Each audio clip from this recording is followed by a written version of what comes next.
Admiral Park Ji-hoon stood on the bridge of the Earth defense ship Horizon, staring at the screen that showed nothing but static. 3 hours ago, New Busan had been a thriving colony world with 2.3 million people. His people. Now, there was only silence. "Sir, we're picking up debris fields," the sensor officer said quietly. "No life signs detected." Park Ji-hoon closed his eyes. 50 years. For 50 years, humanity had played nice with the galaxy. They had followed every rule, signed every treaty, and swallowed every insult. The older alien races called humans the tame predators and laughed at Earth's small defense fleet. They thought humanity had forgotten what it was. They were wrong. "Get me Earth Command, Park," Ji-hoon said. His voice was calm, but his hands gripped the armrest hard enough to leave marks. Across the galaxy, on the Council homeworld, Dr. Lee Yuna sat in the Grand Chamber where representatives from 200 species gathered. She had been Earth's diplomat for 10 years. She believed in peace, in talking.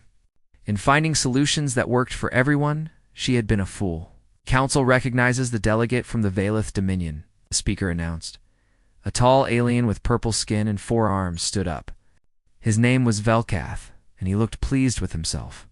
"The incident at the human colony was unfortunate," he said, not sounding sorry at all. "However, the territory has been disputed for some time.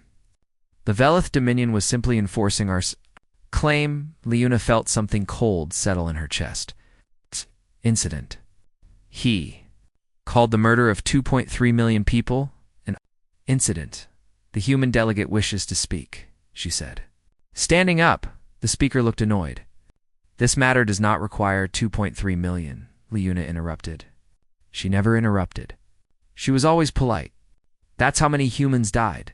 Children, families, people who had nothing to do with territorial disputes. Velkoth waved a hand dismissively. "Casualties happen in war."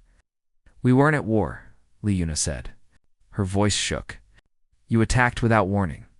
Without declaration, you murdered civilians. The Council does not concern itself with internal territorial disputes," the speaker said. "This matter is closed." Leuna looked around the chamber. Not one species stood up for humanity. Not one. They had all watched it happen and decided to do nothing. "I see," she said quietly. She gathered her things and walked toward the exit. "Where are you going?" the speaker demanded. "The session is not over." Leuna stopped at the door. "I'm going home. My people need me." She looked back at the assembled aliens. "And you need to start preparing." "Preparing for what?" Velkoth laughed. "What will you do? Humans have 200 ships. We have thousands." Leuna smiled, but there was no warmth in it. "You should have thought about that before you killed our children." On the border colony of Nova Sol, Captain Kong Do-yan received an encrypted message.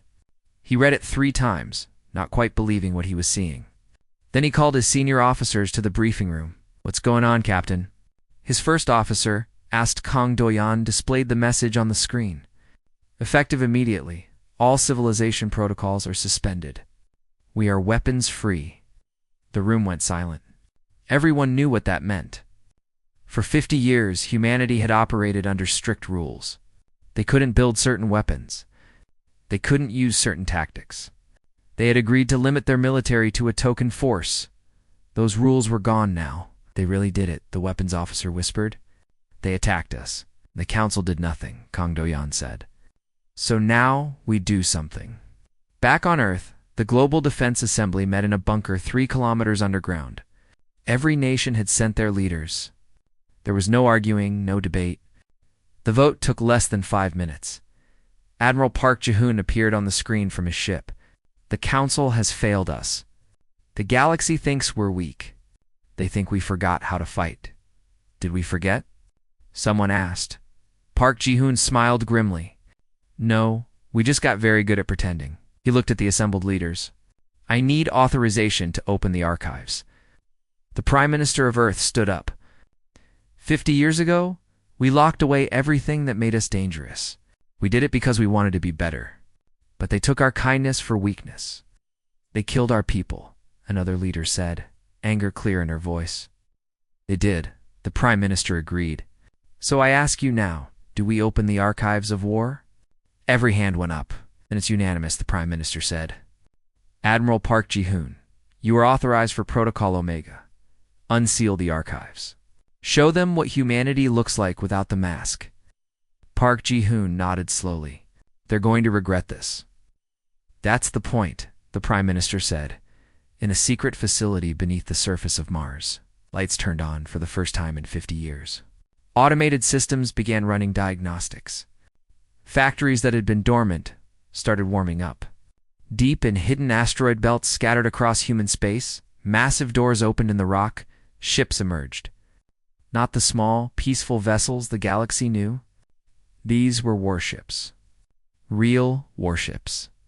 Big, brutal, and covered in weapons that had been banned by the treaties humanity signed. The treaties didn't matter anymore. On the Velith homeworld, Velkoth celebrated his victory. The humans would complain to the Council would do nothing, and the Velith Dominion would keep the colony. It was simple. His intelligence chief entered the room looking worried. Sir, we have a problem. What problem? The humans have no military worth mentioning. The intelligence chief activated a hologram. It showed a stream of data from their spy satellites near Earth. Sir, they're launching ships. Hundreds of them. And they don't match any known human designs. Velkoff laughed. So they built a few new toys. We still outnumber them 10-1, sir. They're not heading toward defensive positions. The intelligence chief highlighted the trajectories. They're heading toward us. The smile faded from Velkoff's face. Humans don't attack. They defend. That's what they do. Not anymore, the intelligence chief said quietly. Across the galaxy, every species with eyes on human space reported the same thing. Ships were appearing everywhere. Not hundreds, thousands, massive ships that shouldn't exist. The humans had been building them in secret for decades, hiding them. Waiting, the Galactic Council called an emergency session. Dr. Lee Yuna didn't attend. She was already on a ship heading home. The last message Earth sent to the Council was simple. You taught us to be civilized. You didn't teach us to be weak. We gave you 50 years of peace. You repaid us with genocide. Now you get to see what we were before we chose to be kind. Admiral Park Ji-hoon stood on his bridge, watching as the fleet assembled. 4,000 warships. Crews that had trained in secret. Weapons that the galaxy thought humanity had destroyed. Set course for Velith space, he ordered. His first officer said carefully. The Council did nothing when our people died. Park Ji-hoon interrupted. They'll do nothing now. And if they try? He smiled coldly. We studied them too. The fleet jumped to faster than light speed. Behind them, Earth's factories worked around the clock. They weren't making peace anymore. They were making war. And humanity was very, very good at war. General Shin Murray walked through the underground facility on Mars, watching as 50 years of dust was cleaned from equipment that should never have been built. She was 70 years old, pulled from retirement because she was the only one who had studied the old ways of war. The brutal ways, the ways that won. How long until we're operational? She asked. Chief Engineer Beek Sun-ho checked his tablet. The first wave of Leviathan-class ships will be ready in 72 hours. The rest will follow over the next 2 weeks. What's their firepower compared to standard vessels? Beek Sun-ho smiled. One Leviathan can destroy 20 Velith warships. We have 60 of them. Shin Murray nodded. And the weapons we agreed never to use? All functional. Railguns, plasma cannons, nuclear torpedoes, antimatter missiles. Beek Sun-ho paused. General, the Council banned these for a reason. They're designed to kill, not disable. The Velith killed 2.3 million civilians, Shin Murray said flatly. I think we're past worrying about being too effective. She moved to the next section, where soldiers were training with equipment that looked ancient and modern at the same time. Humanity had spent 50 years being peaceful, but they hadn't forgotten their history. Every war Earth ever fought was studied, analyzed, and improved upon. The galaxy thought humans were farmers and merchants now. They were wrong. Intelligence. Director Hanjusu met her at the command center. The woman was 60, with gray hair and sharp eyes that missed nothing. "General, I have the reports you requested. How bad is it?" "The council is in chaos," Hanjusu said, bringing up a holographic display. "They can't understand where all our ships came from. Their intelligence agencies are scrambling. Let them scramble." Shinmare studied the display. "What about the Velith?" "They're scared." "Good. They sent their entire Third Fleet to defend their borders. About 1,500 ships. Admiral Park Ji-hoon has 4,000. "Ah," Jisu smiled. It wasn't a nice smile. "Yes, but the Velith don't know that yet. Their spies only counted the ships we let them see." Shinmare looked at the intelligence director with new respect. "How long have you been planning this?" 30 years, Hanjusu admitted. "I knew peace wouldn't. Last, the galaxy has too many species who think strength is everything. I made sure we'd be ready when someone decided to test us. The council is going to be very angry. Council let our people die. I don't care what they think anymore." On Earth, every city was transforming. Factories that made cars started making armored vehicles. Plants that produced commercial spacecraft retooled for military vessels. Universities that taught art and literature opened their military history departments for the first time in decades. People lined up at recruitment centers. Young and old, everyone wanted to serve. The attack on New Busan had done something to humanity. It reminded them of what they were capable of when someone hurt their own. Dr. Lee Yuna stood in front of cameras, broadcasting to Earth and every human colony. The galaxy thought we were weak because we chose peace. They thought we forgot how to fight because we didn't want to. They were wrong on both counts. She paused, letting her words sink in. We are not weak. We are restrained. There's a difference. A tiger doesn't stop being a tiger because it's sleeping. And we are done sleeping. The message was transmitted across the galaxy. Other species watched with growing concern. The humans weren't acting like victims. They were acting like predators who had just been given permission to hunt on a Velith warship near their border. Commander Zelthos reviewed the intelligence reports. The numbers didn't make sense. "You're telling me the humans have 4,000 ships? That's what our scouts report, sir. That's impossible. The treaty limited them to 200. We watched them. We had spies." This intelligence officer looked uncomfortable. "Sir, it appears they've been building ships in secret for decades. Hidden in asteroid fields, dark space, even inside hollow moons. Our spies never thought to look." Zelthos felt something he hadn't experienced in years. Fear. "What kind of ships?" "We don't know. They don't match any known design." "But, sir," the officer pulled up an image. "They're big. Very big." The image showed a human Leviathan-class dreadnought. It was 5 kilometers long, covered in weapons, and looked like something out of humanity's ancient nightmares. The Velith had nothing like it. "Get this to High Command immediately," Zelthos ordered. "Tell them we may have made a serious mistake."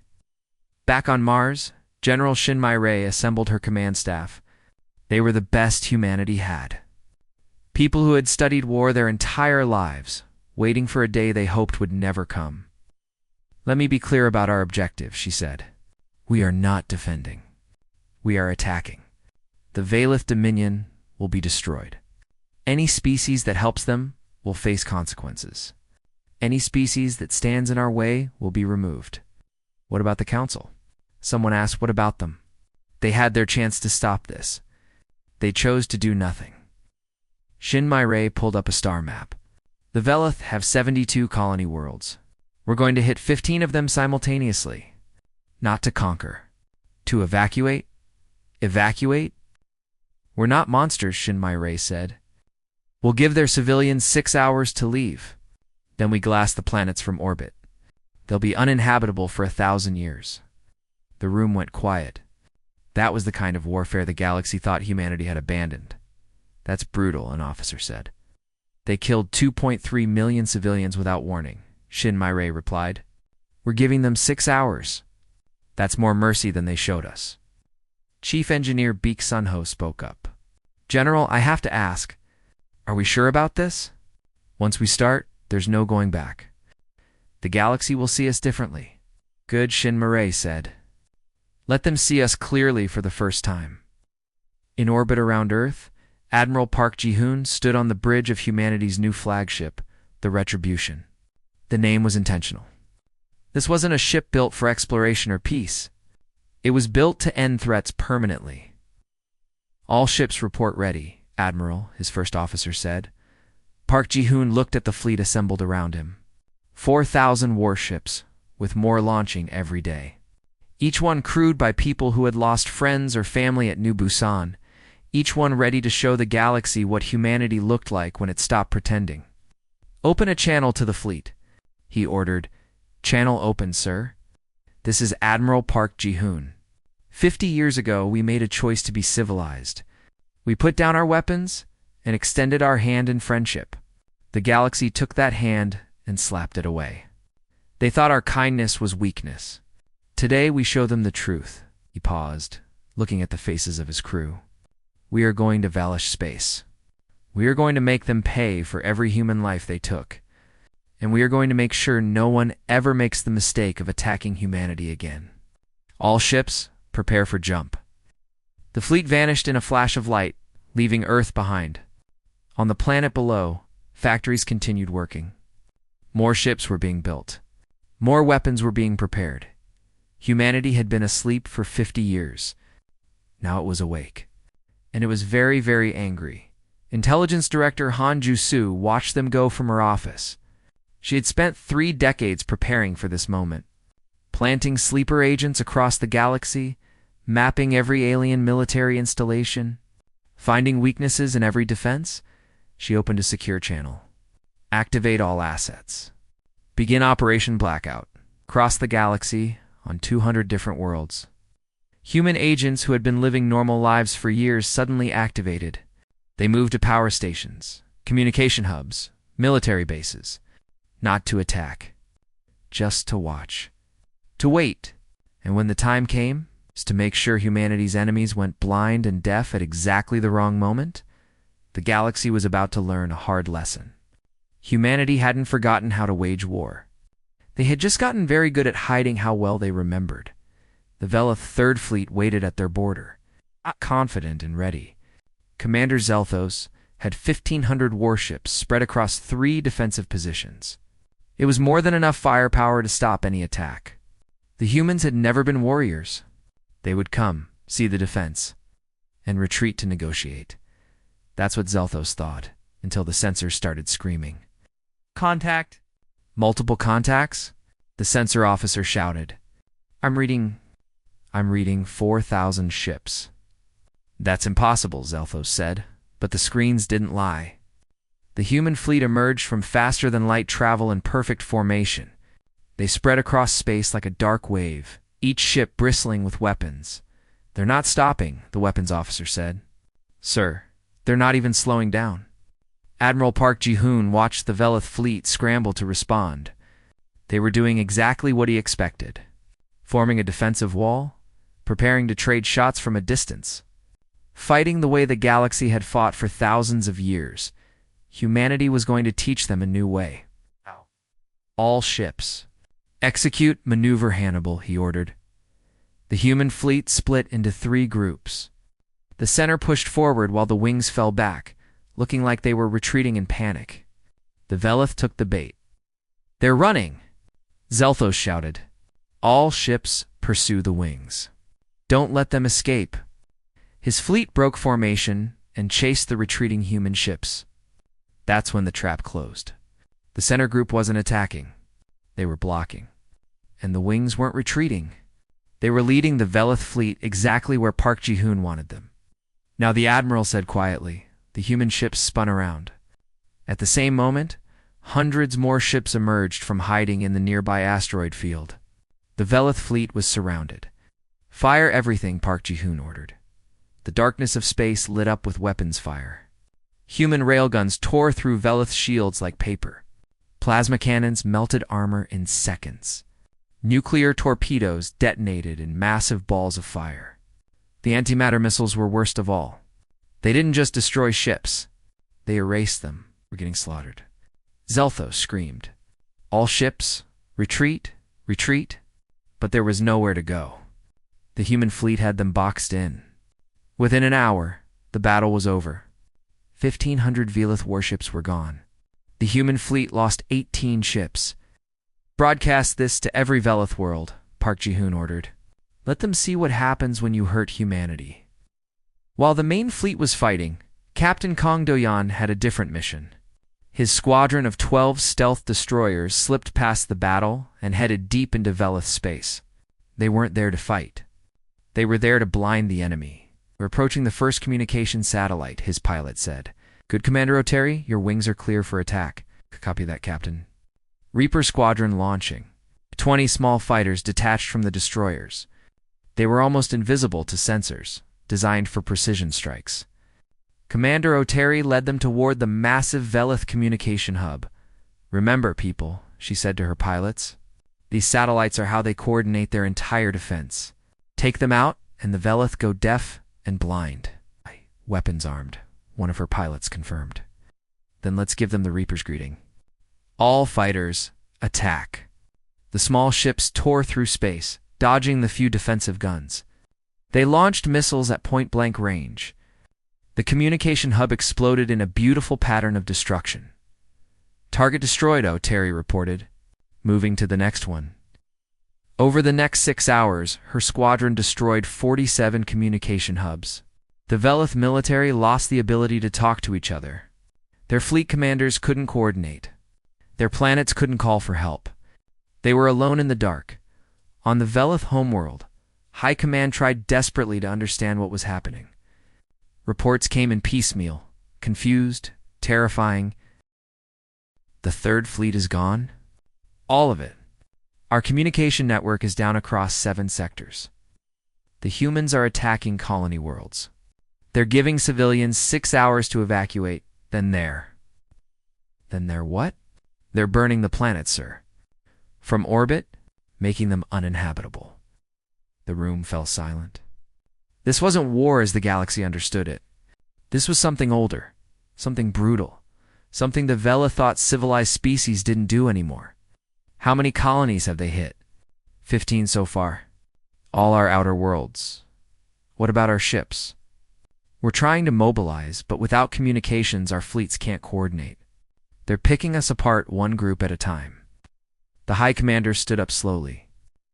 Send a message to the Galactic Council. Tell them we need help, so the humans will intercept any message. I don't care. Tell the Council that if they don't intervene, there won't be a Velith Dominion left to save. But the message never reached the Council. Captain Kong Do-yan's squadron intercepted it, decoded it, and sent it to Admiral Park Ji-hoon instead. The Admiral smiled when he read it. They're scared. Good. Accelerate the timetable. Hit another 20 colonies? Sir, should we inform the Council about Velith's request? His first officer asked. No. Let them wonder why the Velith went quiet. It'll make them think harder about who they want to upset next.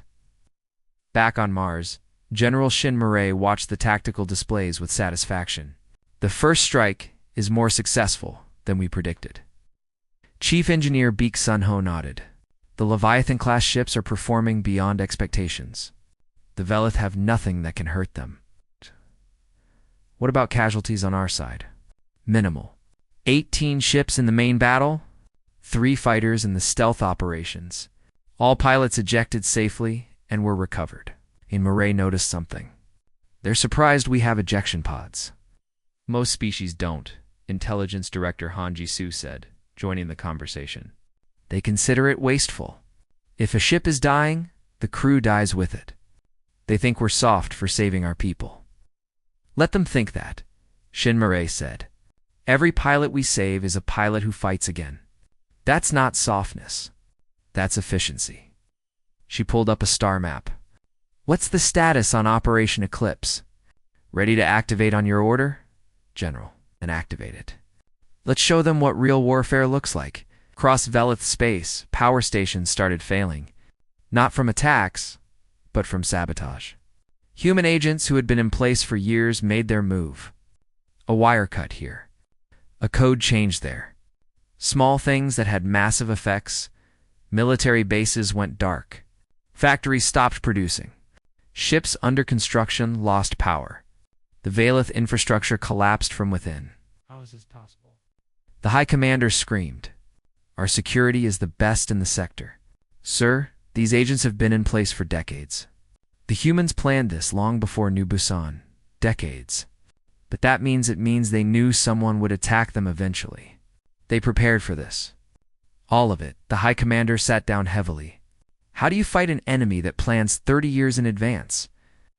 I don't think you do, sir. Space. Commander O'Terry's fighters returned to their carriers. She climbed out of her cockpit, tired but satisfied. Her crew chief gave her a thumbs up. All targets destroyed, Reaper. The Veleth can't coordinate anything. Good, how's my bird? Barely scratched. These new fighters are incredible. Fast, tough, almost invisible to sensors. O'Terry patted her ship affectionately. 50 years we spent building these in secret. 50 years of preparing for a war we hoped would never come. But when it did, she smiled. We were ready. Admiral Park Ji-hoon received a message from General Shin Murray. Admiral, the Council is demanding we stop. They're threatening sanctions. Tell them we'll stop when the Veleth are no longer a threat. They're saying we're being excessive. Park Ji-hoon's expression hardened. Excessive. They sat and watched while 2.3 million humans died. Now they want us to show restraint? He shook his head. Send them this message. We'll be as restrained as they were. Which is to say, not at all. The Battle of the Korath Nebula became a lesson the galaxy would study for generations. 300 human ships destroyed 1,200 Veleth vessels. Not through superior numbers, but through superior tactics, better coordination. And weapons the galaxy thought were too brutal to use. The Veleth sent a desperate broadcast to anyone who would listen. The humans don't fight for territory. They fight for extinction. Someone has to stop them. But no one responded. Every species in the galaxy was too busy calculating whether they had ever offended humanity. Too busy wondering if their turn was coming. Admiral Park Ji-hoon stood on his bridge, watching another Veleth fleet scatter before his ships. Push forward. We're not stopping until we reach their homeworld. Sir, his first officer said carefully. What happens when we get there? Park Ji-hoon was quiet for a moment. We give them a choice. Surrender and face justice, or fight and face annihilation. Either way, every species in this galaxy will learn the same lesson. What lesson, sir? Don't wake the sleeping tiger. The Galactic Council met in emergency session for the third time in a week. Representatives from 200 species packed the chamber, all talking at once, all frightened. The humans had gone from victims to aggressors in less than a month, and no one knew how to stop them. Order. The speaker shouted, We must have order. The room fell silent. Ambassador Velkoth of the Veleth Dominion stood up, looking nothing like the confident being who had dismissed human concerns weeks ago. The Veleth Dominion requests military assistance. The humans have destroyed 47 of our colonies. Our fleet is scattered. Our communications are gone. We're being systematically destroyed. You started this war? A voice called out. We enforced a territorial claim. That's not the same as genocide. Another ambassador stood up. The humans gave your civilians 6 hours to evacuate. You gave them no warning at all. That's not the point. Velkoth shouted. The point is they're not stopping. If we don't intervene, there won't be a Veleth Dominion left. The speaker looked around the chamber. Does anyone wish to assist the Veleth? Silence. No one wanted to be next on humanity's list. Finally, the representative from the Korthon Empire stood. The Korthan will assist. We cannot allow one species to terrorize the galaxy. 5 more species agreed. Then 12. Then 20. By the end of the session, 6 major empires had pledged their fleets.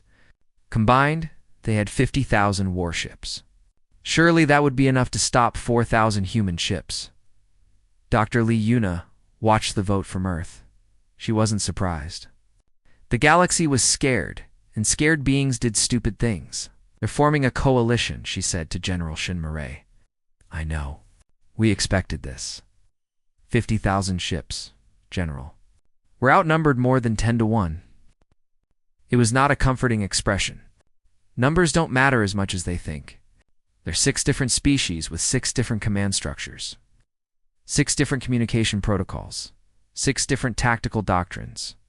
Getting them to work together will be like herding cats. We're one species with one command structure and 30 years of planning. They'll still have overwhelming firepower. Then we make sure they can't use it effectively. Shinmurray pulled up a star map. Intelligence Director Han Ji-soo, is Operation Eclipse ready for Phase 2? Han Ji-soo nodded. Every major system in the Allied Galactic Front has dormant weapons waiting. Power grids, military networks, supply chains. We've been planting these for decades. One signal and critical infrastructure across enemy territory goes dark. Do it. Han Ji-soo pressed a button. Across the galaxy, on 80 different worlds, carefully placed programs activated. Power stations failed. Military computers crashed. Supply ships lost navigation. It happened so smoothly, so simultaneously, that it took hours for the Allied Galactic Front to realize they'd been attacked without a single shot being fired. How did the humans do this? The Korthon commander demanded. Sir, they've had agents in place for decades. Long before the war started, they've been preparing for this exact scenario. It's impossible. Our security is absolute. Apparently not, sir. We found evidence of human operatives in every major system. They weren't spies exactly. They were just there, living normal lives, waiting. The commander felt a chill. You're telling me the humans have been planning this for 30 years? At least, sir. Ambassador Choi Yunzio arrived at the neutral world of Tarsus Prime. Her mission was simple: convince the neutral species to stay neutral. She met with their council in a room that smelled of fear. Ambassador Choi, the council has formed a coalition against your people, the Tarsian leader said. They want us to join. Are you going to? That depends on what you can offer us. Choi Yunzio sat down calmly. I can offer you the truth. The Velith attacked us without provocation. They killed 2.3 million civilians. The council did nothing. Now we're defending ourselves, and suddenly we're the problem. We're destroying entire colonies. We're evacuating civilians and burning military infrastructure. There's a difference. The Velith could have avoided all of this by not attacking us in the first place. What do you want from us? Nothing. Stay out of the war. That's all. If you join the alliance, we'll treat you as enemies. If you stay neutral, we'll remember you chose peace. The Tarsian leader was quiet for a moment. And if the alliance wins? Choi Yunzio smiled sadly. They won't. We've been preparing for this fight since we joined the galaxy. Every species that attacks us will regret it. You seem like reasonable people. Don't make yourselves targets. 12 species chose neutrality after meeting with Choi Yunzio. Some even offered secret supply routes to human ships. They understood what the Alliance didn't. Humanity wasn't bluffing. The Battle of the Three Suns was where the Allied Galactic Front learned that lesson the hard way. 50,000 ships converged on a strategic system where Admiral Park Ji-hoon waited with 10,000 human vessels. The Alliance expected an easy victory. They were wrong. All ships execute rotation protocol, Park Ji-hoon ordered. The human fleet split into groups of 500 ships. Each group would fight for 30 minutes and fall back to recharge shields and reload weapons, while a fresh group took their place. The Alliance ships, following standard doctrine, all fought at once and had no way to rotate out damaged vessels. They're rotating their forces, the Alliance commander realized. We can't do that. Our species don't coordinate that well. Then we overwhelm them with numbers, his second suggested. We're trying. But every time we destroy a ship, a fresh one takes its place. Their fleet is always at peak strength, while ours is getting tired. 6 hours into the battle, the Alliance started taking serious casualties. 12 hours in, they were losing. At 18 hours, they retreated. How? The Alliance commander asked as his damaged fleet limped away. How did 10,000 ships hold off 50,000? Because they fight as one, his tactical officer said quietly. We fight as 6 separate armies that happen to be in the same place. They fight as one organism. General Shin Murray watched the battle reports with satisfaction. The Alliance is learning. Slowly, but they're learning. What are they learning? Chief Engineer Beek Sun-ho asked. That we're better at this than they are. That we've been preparing while they've been comfortable. That civilization is a choice we make, not a weakness we suffer from. Dr. Lee Yuna was asked to address the council one last time. She stood before the assembled ambassadors and spoke clearly. You're wondering why we're winning? I'll tell you. For 50 years, we studied every species in this galaxy. We learned your tactics, your strategies, your strengths, and your weaknesses. We did this because we knew, eventually, someone would test us. She looked at Velkoth. You thought we were weak because we chose peace. You thought we forgot how to fight because we didn't want to. But we never forgot. We just got better at hiding what we were capable of. You're monsters, someone shouted. No, Lee, Yuna said calmly. We're survivors. There's a difference. Monsters attack without reason. We're defending ourselves against people who murdered our children and a council that did nothing. The speaker interrupted. What will it take to end this war? Lee Yuna smiled. The complete surrender of the Valeth Dominion. War crime trials for their leadership. And a permanent seat on the council with veto power? That's outrageous. That's our price. You can accept it now or accept it later after we've destroyed half the Alliance. Your choice. The council erupted in arguments. Lee Yuna walked out, not caring what they decided. The war would end when humanity said it ended. Not before. On a human carrier, Commander O'Terry prepared her squadron for another mission. Listen up, Reapers. Intelligence says the Alliance is massing their fleet for one big push. They think overwhelming force will win the day. What do we think? A pilot asked. We think they're predictable. We know exactly where they're going, exactly when they'll be there, and exactly how to stop them. General Shin Murray is already 3 moves ahead of them. How does she do that? Oh, Terry grinned. Because she thinks like a predator and they think like prey. Prey runs in herds for safety. Predators plan the hunt. Intelligence Director Han Jisoo reviewed reports from their network of agents. General, the Alliance is having trouble coordinating. 3 of their member species are arguing about tactics. 2 more are considering withdrawal. Keep pressure on them. The more we make them work together, the more their differences become problems. What about the Veleth? They're almost finished. Another 2 weeks, and they'll have nothing left but their homeworld. Shin Murray was quiet for a moment. You know what's funny? The council called us for help dozens of times over the years. Border disputes, trade negotiations, peacekeeping, we always said yes. We were always good members of the galactic community. They forgot all of that the moment we needed them. Exactly. So we'll remind them what happens when you abandon your allies. The whole galaxy is watching this war. They'll remember who stood with humanity when it mattered, and who looked away when our people died. Admiral Park Ji-hoon stood on the bridge of the Retribution, looking at the star map. The Veleth homeworld was close now. Just 3 more systems to clear. Admiral, we're receiving a message from the Veleth High Command. They want to negotiate. Tell them to surrender unconditionally or we keep coming. Sir, they're asking for terms.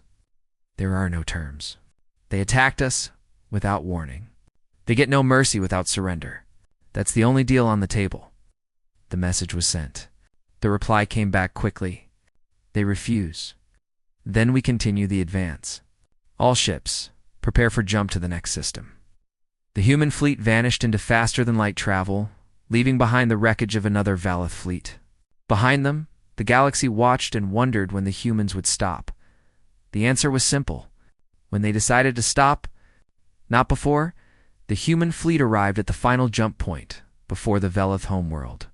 Admiral Park Ji-hoon stood on the bridge of the Retribution, knowing that the next few hours would determine humanity's future in the galaxy. Behind him, 4,000 warships waited for the order to advance. Sir, We're detecting massive energy signatures ahead. It's the entire remaining Velith fleet. Every ship they have left, how many? 8,000 ships, sir. They've pulled back everything to defend their homeworld. Park Ji-hoon nodded slowly. For the first time in the war, the humans were outnumbered. The Velith were making their last stand, and they had numbers on their side. Open a channel to the fleet. All ships. Channel open, sir, says Admiral Park Ji-hoon. In a few minutes, we're going to face the largest enemy force we've encountered. We're outnumbered 2-1. The Velith are fighting for their homeworld, for their survival. They will fight harder than they've ever fought before. He paused, letting that sink in. But we're fighting for something more important. We're fighting to make sure no one ever attacks humanity again. We're fighting so that every species in this galaxy knows the price of killing human children. So that they understand that humanity's kindness is a choice, not a weakness. His voice hardened. Today, we show the galaxy who we really are. All ships advance. The human fleet jumped forward. The Velith fleet met them at the edge of their home system. The Battle of Ashen Stars began. Space turned into chaos. 8,000 Velith ships swarmed the human fleet, attacking from every angle. For an hour, it looked like the humans might lose. Ships exploded on both sides, the void filled with debris and radiation. Then something changed. The Velith started fighting desperately, throwing themselves at human ships without coordination. They were brave, but they were also panicking. The humans remained calm, executing their rotation protocol, supporting each other, fighting as one unit instead of thousands of individual ships. Their command structure is breaking down, the tactical officer reported. Ships are attacking independently instead of as a fleet. Keep pressure on them, Park Ji-hoon ordered. They're almost broken. 3 hours into the battle, the Velith fleet started to collapse. Ships began retreating without orders. Others continued fighting but without coordination. The humans pressed the advantage, methodically destroying one cluster of ships after another. We're receiving a transmission from the Velith homeworld. It's their high command. Put it through. The face of the Velith high commander appeared on screen. He looked defeated, exhausted. Admiral Park Ji-hoon, we surrender. Please, no more. We surrender. Park Ji-hoon looked at the being who had ordered the attack on New Busan. Unconditional? Yes, unconditional. We'll face your justice. Just stop the killing. All ships, cease fire, Park Ji-hoon ordered. The human fleet stopped shooting. The remaining Velith ships drifted in space, engines cold, weapons silent. You will transmit your surrender to the entire galaxy. You will admit to the unprovoked attack on New Busan. You will accept full responsibility, and your leadership will stand trial for genocide. We accept. Then the war is over. On the Galactic Council homeworld, Dr. Lee Yuna received the news. The Velith had surrendered. The war was won. She walked into the council chamber, where the assembled ambassadors waited nervously. The Velith Dominion has surrendered, she announced. Now we discuss terms.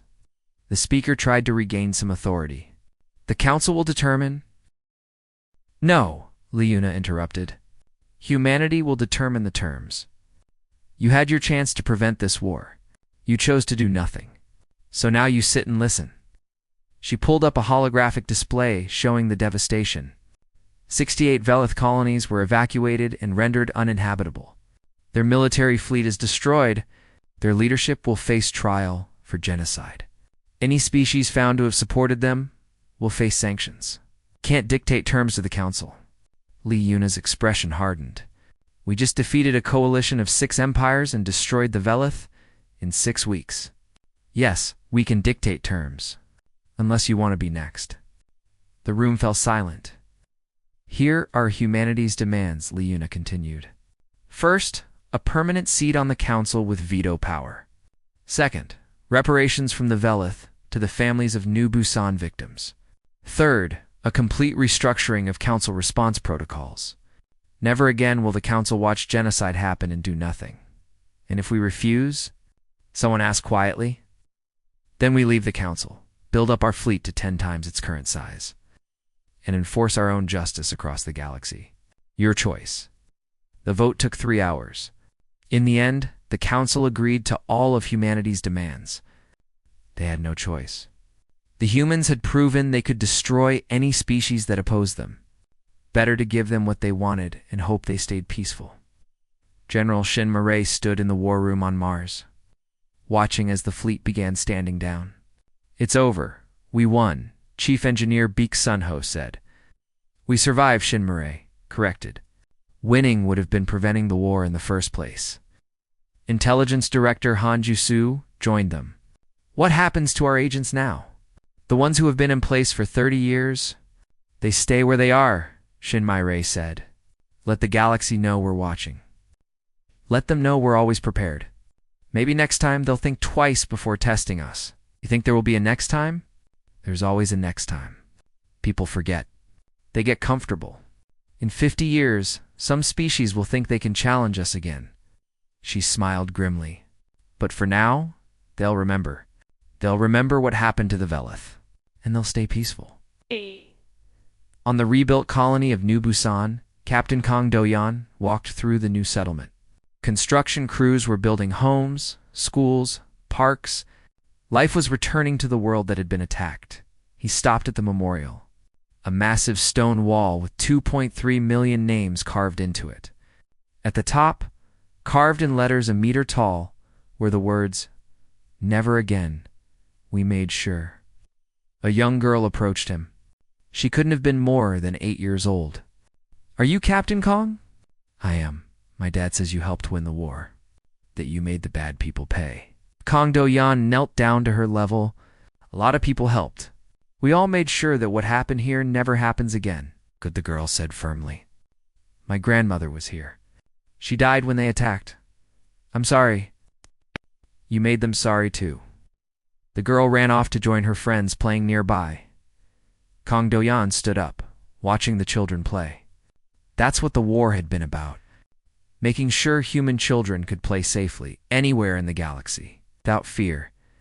Admiral Park Ji-hoon was called back to Earth for a ceremony. The entire planet celebrated, but he felt no joy. They had one, yes, but at what cost? The galaxy feared humanity now. Was that better than being underestimated? He stood in front of the Global Defense Assembly, receiving their highest honor. When it was time to speak, he chose his words carefully. "We won this war not because we were brutal, but because we were prepared. For 50 years we hoped peace would last, but we prepared for the day it wouldn't. That's the lesson other species need to learn. We're not monsters. We're not warmongers, but we will never be victims again." The applause was thunderous. Dr. Li Yuna took her seat on the Galactic Council. The permanent seat humanity had earned with blood and fire. Other ambassadors watched her nervously, wondering what the humans would do with their new power. "I want to make something clear," she said at the first session. "Humanity doesn't want to rule the galaxy. We don't want territory or tribute. We just want to be left alone. But if anyone attacks us or our allies, we will respond with everything we have." The Velith learned that lesson. Don't make us teach it again. Ambassador Choi Yunseo was appointed as humanity's chief liaison to neutral species. Her job was to rebuild trust, to show the galaxy that humans could be friends as well as warriors. "The war is over," she told the neutral species. "Humanity is returning to peace. But it's a different kind of peace now.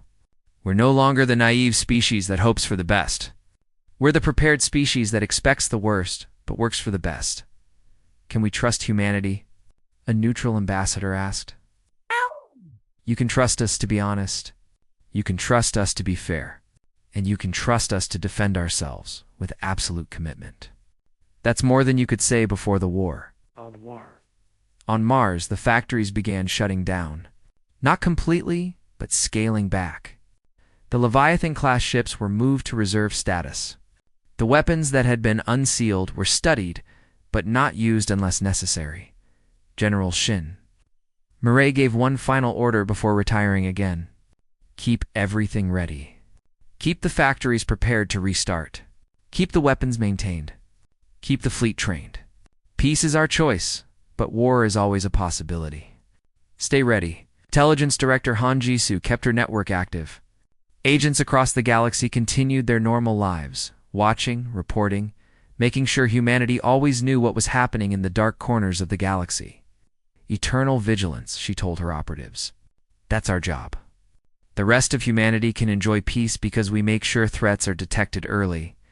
Commander O'Terry was promoted to wing commander. She trained the next generation of pilots, teaching them the tactics that had won the war. Remember, she told her students, we didn't win because we were stronger. We won because we were smarter, better prepared, and more committed. Never forget that. And never forget the price of failure. Years passed. The galaxy adjusted to the new reality. Humanity was no longer the weak species to be pushed around. They were respected, feared, and left alone. Trade flourished. Human technology, developed during the war, revolutionized entire industries. Human ships patrolled the spaceways, keeping them safe from pirates and raiders. But every species remembered. They remembered the Battle of Ashen Stars. They remembered the 68 burned colonies. They remembered what happened when someone made humanity remember what it used to be. Admiral Park Ji-hoon, now retired, visited New Busan one last time. He stood at the memorial wall, reading names. So many names. Was it worth it? Someone asked. He turned to see Dr. Lee Yuna standing nearby. I don't know, he admitted. We made sure it never happens again. But we also showed the galaxy how brutal we can be. We showed them the truth, Lee Yuna said. We're capable of peace and war. They choose which one they get based on how they treat us. Do you think they'll test us again? Eventually. People forget. History repeats. But for now, she smiled. For now, they remember, and that's enough. They stood together looking at the names on the wall. 2.3 million reasons why humanity would never be caught unprepared again. 2.3 million reminders of what happens when someone mistakes kindness for weakness. The galaxy was at peace. But it was a peace built on understanding. Every species now knew the truth that humanity had tried to hide for 50 years. They were predators who chose to be civilized. But if you forced them to choose between civilization and survival, they would choose survival every single time. And they were very, very good at surviving. The war was over. The killing had stopped. But the lesson remained. It's carved in stone and burned into the memory of every species in the galaxy. Never wake the sleeping tiger.